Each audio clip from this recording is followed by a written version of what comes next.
পুলিশের কয়জনকে আপনি চাকরিচ্যুত করেছেন, কয়জনকে আপনি পানিশমেন্টের আওতায় এনেছেন। সুতরাং ওই আগের পুলিশ, হাসিনার পুলিশ দিয়ে আপনি কিভাবে আমাদের নিরাপত্তা নিশ্চিত করবেন? ওসমান হাদিকে আপনারা নিরাপত্তা দিতে পারেন নাই। সে বারবার বলছিল যে আমাকে নানান জায়গা থেকে হুমকি দেওয়া হচ্ছে। না, আমার কাছে মনে হয় যে সরকার আসলে জনগণের সাথে প্রতারণা করছে। এই সরকার যদি নির্বাচন করতে না পারে সেক্ষেত্রে কি হবে? সবার মধ্যে এক ধরনের ভয় আছে। শেখ হাসিনাকে আমরা সবসময় সেফ জোনে রেখেছি না, মানে আপা ভালো আর আপার মন্ত্রী পরিষদের সবাই খারাপ। ঠিক এখন ওই জিনিসটা আমরা দেখছি যে আমাদের ইউনূস ভাই ভালো আর বাকি উপদেষ্টারা খারাপ। যে কথা আমরা বারবার সরকারকে বলছি, নির্বাচন কমিশনকে বলছি, এমনকি আমাদের দল গণ অধিকার পরিষদের পক্ষ থেকে আমরা প্রধান নির্বাচন কমিশনার বরাবর চিঠি দিয়েছি যে আপনারা নির্বাচনের পরিবেশ তৈরি করার ব্যাপারে উদ্যোগ নেন। যখন সরকারের সাথে আমাদের বৈঠক হয়েছে সরকারকে একই কথা বলেছি। কিন্তু আমার কাছে মনে হয় যে সরকার আসলে জনগণের সাথে প্রতারণা করছে। তারা বলছে যে সেরা নির্বাচন, কিন্তু সেই সেরা পরিবেশ তৈরি করার ব্যাপারে তাদের কোনো মনোযোগ নাই। এই যে আমাদের ভাই ওসমান হাদি, তিনি শহীদ হলেন, গতকাল আমরা তার জানাজায় অংশ নিয়েছি। এখানে যারা বক্তব্য রাখলেন, যাদের বক্তব্য শোনার আমার সুযোগ হয়েছে, আমার কাছে মনে হয় যে যদি এই ধরনের সংকট বাংলাদেশে, যেটা আমরা এই মুহূর্তে দেখছি, এটি না থাকতো, সবাই বলতো যে আমাদের ভাই হাদির জানাজা করার আগে সরকারের জানাজা করা দরকার। কিন্তু এই যে সংকট, যে এই সরকার যদি ব্যর্থ হয় সেক্ষেত্রে কি হবে? এই সরকার যদি নির্বাচন করতে না পারে সেক্ষেত্রে কি হবে? সবার মধ্যে এক ধরনের ভয় আছে। এই ভয়ের জায়গা থেকে মূলত এই সরকারের পদত্যাগ কেউ চাচ্ছে না। অন্যথায় সরকার যেভাবে বিচার, সংস্কার এবং নির্বাচনের পরিবেশ তৈরি করতে ব্যর্থ হয়েছে, সবাই কিন্তু ওই একই কথা বলতো, হাসিনাকে যে কথা বলা হয়েছে। তো যাই হোক, আমাদের প্রধান উপদেষ্টা তিনি অনেক মিষ্টি কথা বলেন। আমরা দেখলাম যে আমাদের ভাই ওসমান হাদি, তার ঘটনাকে কেন্দ্র করে সবাই স্বরাষ্ট্র উপদেষ্টার পদত্যাগ দাবি করলো। আমি নিজেও দাবি করেছি।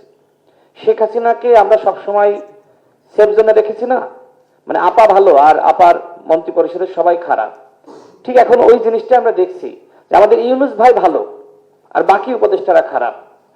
স্বরাষ্ট্র উপদেষ্টা তিনি নির্বাচনের পরিবেশ তৈরি করতে পারছেন না, আমাদের নিরাপত্তা নিশ্চিত করতে পারছেন না। তাহলে এই স্বরাষ্ট্র উপদেষ্টাকে আপনি কেন রেখেছেন? দায়টা আপনাকে নিতে হবে না? গতকাল দেখলাম যে ছাত্র জনতা কয়েকজন উপদেষ্টাকে কেন্দ্র করে জানাজা যারা উপস্থিত হয়েছিলেন ভুয়া ভুয়া স্লোগান দিল। আমার মনে হয় যে ডক্টর মোহাম্মদ ইউনূস তিনি সবার আগে এই ভুয়া স্লোগানের দাবিদার। কারণ তিনি যেভাবে এই মন্ত্রী পরিষদ গঠন করেছেন, উপদেষ্টা পরিষদ গঠন করেছেন, এবং যারা ব্যর্থ হচ্ছে তাদেরকে তিনি আবার আপন করে আগলে রাখছেন। কোনোভাবেই জনগণের সমালোচনা তিনি গুরুত্ব দিচ্ছেন না। এই স্বরাষ্ট্র উপদেষ্টাকে স্বপদে বহাল রেখে কোনোভাবেই নির্বাচনের পরিবেশ তৈরি করা সম্ভব? আপনারা নির্বাচনের পরিবেশ তৈরি করতে পারবেন না। তো সেক্ষেত্রে সুষ্ঠু নির্বাচন হওয়ার ক্ষেত্রে আশঙ্কা রয়েছে। ওসমান হাদিকে আপনারা নিরাপত্তা দিতে পারেন নাই। সে বারবার বলছিল যে আমাকে নানান জায়গা থেকে হুমকি দেওয়া হচ্ছে। আমরাও বলছি, আজকে আমাদেরকে হুমকি দেওয়া হচ্ছে। আমরা যেখানে যাচ্ছি আমাদেরকে সবাই বলছে যে ভাই নিরাপদে থাকেন, নিরাপদে থাকেন। তো রাজনীতি করতে এসে কি ঘরে বসে থাকা যায়? যায় না। তো এই সরকারের দায়িত্ব ছিল ওই ধরনের নিরাপত্তা নিশ্চিত করা। আজকে পুলিশের মধ্যে ফেসিবাদ, যে পুলিশের ব্যক্তিরা, কনস্টেবল থেকে শুরু করে কর্মকর্তারা ছাত্র জনতার বুকে গুলি চালালো, ওই পুলিশের কয়জনকে আপনি চাকরিচ্যুত করেছেন, কয়জনকে আপনি পানিশমেন্টের আওতায় এনেছেন। সুতরাং ওই আগের পুলিশ, হাসিনার পুলিশ দিয়ে আপনি কিভাবে আমাদের নিরাপত্তা নিশ্চিত করবেন? তারা কি চায়? তারা চায় এই ধরনের সংকট সৃষ্টি হোক। কারণ হাসিনা ফিরে আসলে তারা তো মানে খুশিতে খুবই গদগদ হয়ে যায়। সচিবালয়ে যে সকল আমলারা, কামলারা, কর্মকর্তারা, তাদের কোনো পরিবর্তন হয়েছে? এই কথাগুলো তো আমরা বারবার বলছি। শুধুমাত্র শেখ হাসিনা দিল্লি পালিয়েছে, কিন্তু শেখ হাসিনার তৈরি সেই ফ্যাসিবাদ তন্ত্র, সেটা তো বাংলাদেশে এখনো পর্যন্ত বহাল রয়েছে। এর দায়টা কার? আমাদের ইউনূস স্যার দায় নেবেন না। আসিফ নজরুল খারাপ, স্বরাষ্ট্র উপদেষ্টা খারাপ, বাকি উপদেষ্টারা খারাপ, আর তিনি একমাত্র ভালো উপদেষ্টা, তিনি একমাত্র নিরপরাধ।